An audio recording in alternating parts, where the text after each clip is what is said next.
আজকে একটু অন্যরকম ভিডিও নিয়ে আপনাদের সামনে হাজির হলাম। সারাদিন কি করেছি না করেছি সেগুলোই আপনাদেরকে দেখাচ্ছি। আর এই কৃষ্ণচূড়ার ফটোটা আমার তুলতে খুব ইচ্ছা করতো, কিন্তু তুলতে পারতাম না। স্কুল যাওয়ার সময় তাড়াহুড়ো করে তুলে নিয়েছি। কেমন হয়েছে অবশ্যই জানাবেন। আর সারাদিনের কাজগুলো আপনাদের দেখাচ্ছি। আসসালামু আলাইকুম, কেমন আছেন সকলে? আশা করি আল্লাহর রহমতে অনেক ভালো আছেন। এই দেখুন, দেখতেই পাচ্ছেন আমি এখন আছি ভাড়া বাড়িতে। ভাড়া বাড়িতে আমার কোনো কিছু, খাট কিংবা একটা আলনা কিংবা একটা টেবিল, কোনো শোকেস, কোনো কিছুই নাই। তো এর ভেতরেই আমাকে সমস্ত কিছু ম্যানেজ করতে হচ্ছে। এই তো নিচে বাচ্চারা শুয়ে আছে, আর এখন দুপুরবেলা বাচ্চাদেরকে ঘুম পাড়িয়ে দিব, গোসল টোসল করে ওরা খাওয়া দাওয়া করে এখন ঘুমিয়ে যাবে। এই তো অগোছালো, প্রত্যেক দিন আমাকে কীভাবে গোছাতে হয় সেটা আজকে দেখাবো। কভারটা বের করলাম, বালিশ থেকে কেচে নেব। এদিকে রান্না বান্না হচ্ছে, এদিকে ঘর দোর গোছানো হচ্ছে, আর মাথায় আসছে গাজর। দেখি, গাজরের হালুয়া খেয়েছি, গাজরের স্যালাড খেয়েছি, গাজরের আচার কেমন লাগে।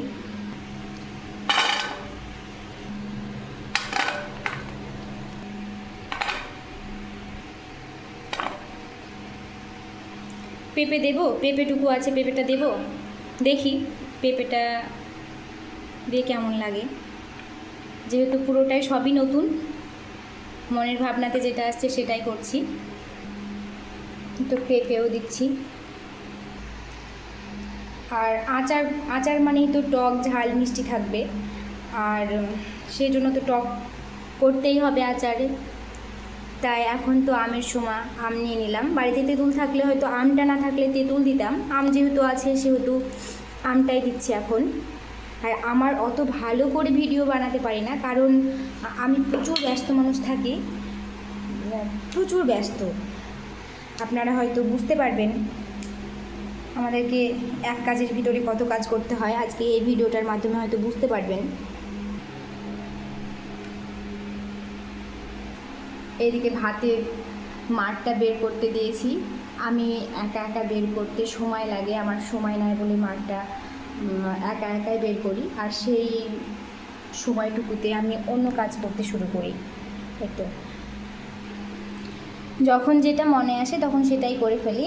গাজরগুলো তো সেদ্ধ হয়ে গলে যায় না, সেই জন্য গাজরগুলো একটু পাতলা করলাম। আর আমটা গলে যাওয়ার সম্ভাবনা আছে, ও পেঁপেটাও গলে যেতে পারে, সেই জন্য একটু ওগুলো মোটা করে নিলাম। আর গাজরটাও তো তাড়াতাড়ি সেদ্ধটা হয় না। আর এখন লাল মরিচই দিব আমি, লাল মরিচ, রসুন, অনেক কিছু দিয়ে, যেগুলো দিতে হয় আচারে সেগুলো দিয়ে আমি সেদ্ধ করতে দিয়ে দেবো প্রেসারে। সেদ্ধ একদিকে হবে, আমি অন্য কাজ করব। এই যে মরিচ, আদা থেতলিয়ে দিলাম, আর রসুন থেতলিয়ে দিলাম, একটু লবণ দিয়ে দিচ্ছি। অবশ্য আজকে হলুদ দেব না আমি, কারণ আমি চাই আসল রঙটাই ফুটে উঠুক আজকের আচারে। তেজপাতা, একটু জিরের গুঁড়ো দিয়ে দিলাম, দিয়ে এখন তো চাপিয়ে দিলাম।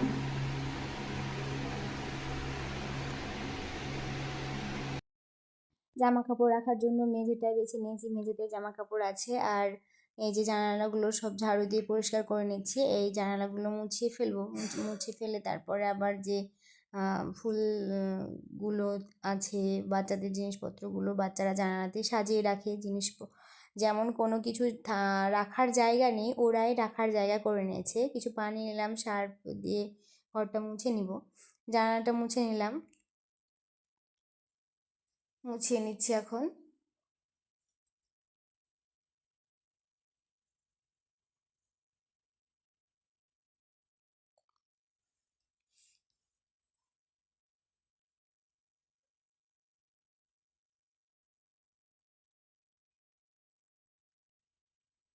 জানালায় এগুলো কিন্তু সিমেন্টের দাগ ছিল, সিমেন্ট পড়েছিল। ভাববেন না যে এগুলো হয়তো অন্য নোংরা, সিমেন্ট, এগুলো উঠে না চেষ্টা করলেও।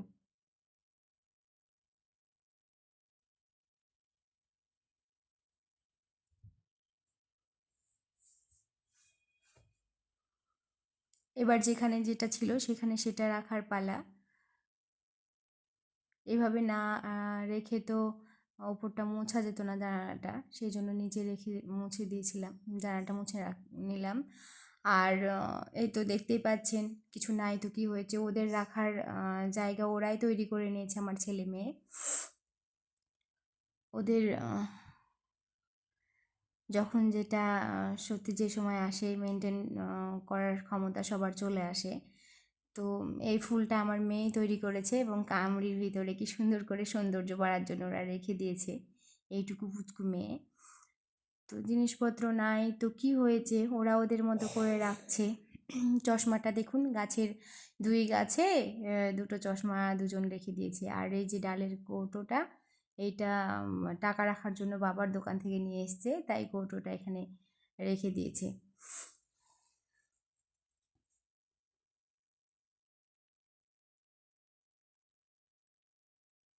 এই যে প্রেসারে এখন সিটি দিচ্ছে, কিছুক্ষণ পর নেমে নিব কুকারটা। আর এই ঘরে কিছু ধান আছে, আর সেদ্ধ ধান, আর এই তো কিছু ভাঙ্গা আছে যেটাকে বলে ভাংড়ি। আর এই এই যে ঘর, দেখুন এই ঘর আমার ছেলে বানিয়েছে। এই যে ব্যাগ, পেপার কেটে কাগজ কেটে ব্যাগ বানিয়েছে মেয়ে। ওরা ওদের খেলনাগুলো নিজে হাতেই সব তৈরি করে, তেমন একটা খেলনা কিনে দেওয়া হয় না, আর যা কিনে দিই নষ্ট করে দেয়, সেই জন্য এখন আর তেমন কিনে দিই না। আর যতগুলো ছিট বেঁচে যায় আমার কাজ করে, সেই ছিটগুলো নিয়ে তো আমার মেয়ে পুতুল তৈরি করে। ছোটোবেলায় কিছু আমি ছিট দিয়ে পুতুল তৈরি করতাম, পুতুল কিনে দিতাম না, পুতুল বলে কান্না করলে আমি একটু ছিটকে ধরিয়ে দিই, এটা তোমার পুতুল। আমরা পুতুল কিনে দিই না, এই তো মেয়ের বানানো পুতুল, এই দেখেন এটাই হচ্ছে পুতুল। এটা নিয়ে রাত্রিবেলায় শুয়ে থাকবে, সময় সময় এটাকে নিয়ে সাজাবে, এরকম আমার অনেক ছিট থাকে, আর সেই ছিট নিয়েই এইভাবে অনেক রকম পুতুল তৈরি করে।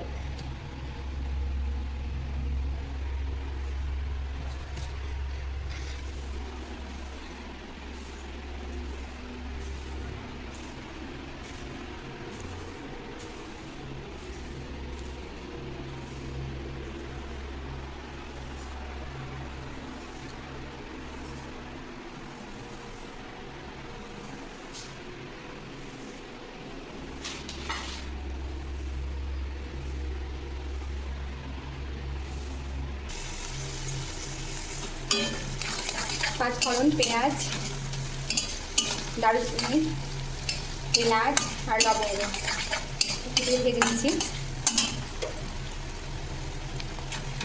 বললাম সেটাই, আমটা গলে গিয়েছে, পেঁপেটা মোটামুটি আছে, আর গাজরটা গলেনি। আমার কাছে রাই নাই, রাই থাকলে হয়তো রাই দেওয়া হতো, তো আছে এটা পোস্ত। আমি অল্প কটা পোস্ত দিয়ে দিব, অল্প কটা পোস্ত দিয়ে দিচ্ছি।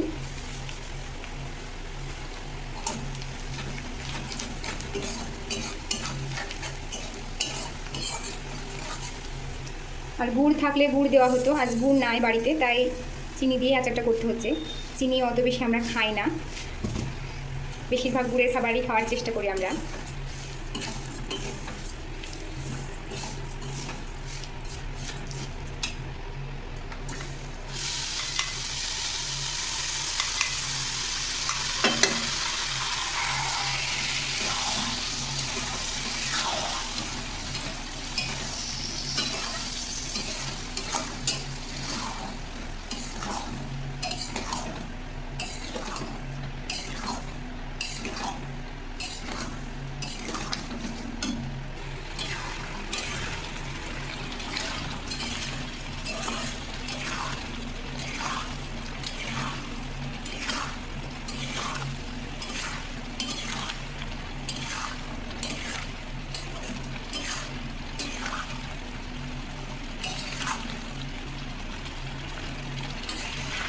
দেখে একটা কেমন জেলির মতো মনে হচ্ছে, খুব সুন্দর লাগছে। জানি না টেস্ট কেমন হবে, আশা করি ভালো হবে, কিন্তু রান্না বান্না করতে গিয়ে যদি ভালো হয়ে যায় সত্যিই অসাধারণ লাগে, নিজে খুব ভালো লাগে, আর রান্না করতেও ভালো লাগে। আর যদি খারাপ হয় তাহলে রান্না করতেই ভালো লাগে না।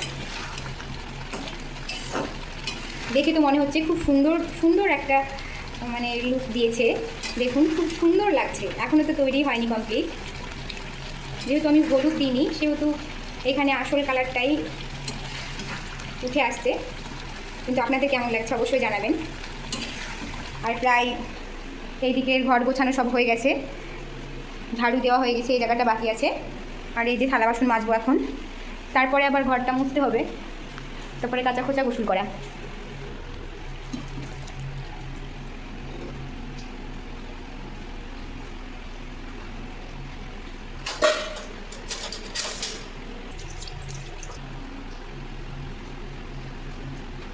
অসাধারণ, একদম গলে গেছে।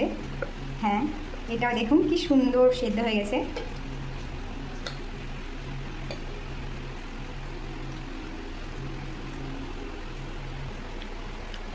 সত্যি খুব সুন্দর টেস্ট হয়েছে।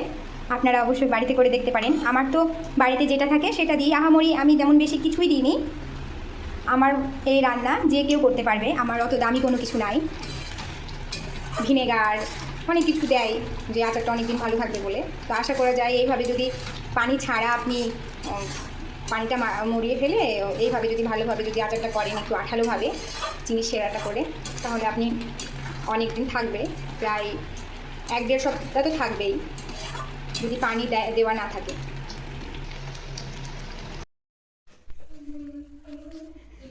এই তো কমপ্লিট সব গোছগাছ করা, ঘর মোছার জন্য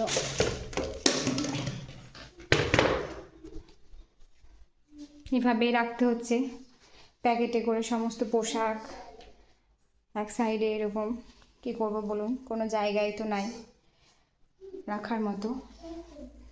যখন যেমন হয় তখন তেমন করেই বাঁচতে হয়। হয়তো ঘর দোর মোছা সব গোছগাছ করে রান্নাবান্না কমপ্লিট। এখন স্নান করলাম, স্নান করে নামাজ পড়ব, নামাজ পড়ে আবার মেশিনে বসতে হবে।